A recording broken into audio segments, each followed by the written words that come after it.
14 missiles sur leur pas de tir, détruits dans la nuit par l'armée américaine. Des bombardements ciblés dans les zones du Yémen contrôlées par les Houthis pour tenter de faire cesser leurs attaques en mer Rouge. Quelques heures plus tôt, les États-Unis rajoutaient le groupe armé à leur liste des organisations terroristes, une liste dont ils étaient sortis en 2021. Si les Houthis cessent leurs attaques, nous pourrons certainement reconsidérer cette désignation. Dans le cas contraire, nous n'hésiterons pas à prendre d'autres mesures pour protéger notre population et la libre circulation du commerce international. Les sanctions n'entreront en vigueur que dans un mois, le 16 février prochain. Elles ne devraient pas empêcher l'aide humanitaire de parvenir aux civils yéménites, pris dans la guerre entre les Houthis et le gouvernement soutenu par l'Arabie saoudite.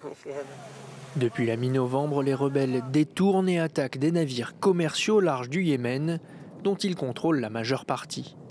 Des opérations qui ont conduit les États-Unis à prendre la tête d'une force navale internationale pour protéger le trafic maritime. En plus d'intercepter des missiles lancés par les Houthis, Washington et Londres frappent depuis plusieurs jours des positions du mouvement. Mercredi, les rebelles ont de nouveau tiré des missiles sur un navire américain en réponse à ces attaques.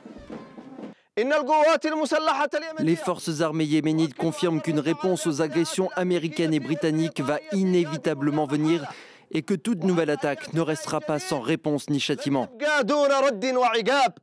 Depuis le 7 octobre, les Houthis s'incluent dans ce qu'ils appellent un axe de résistance contre Israël, aux côtés d'autres groupes proches de l'Iran, comme le Hamas ou le Hezbollah libanais.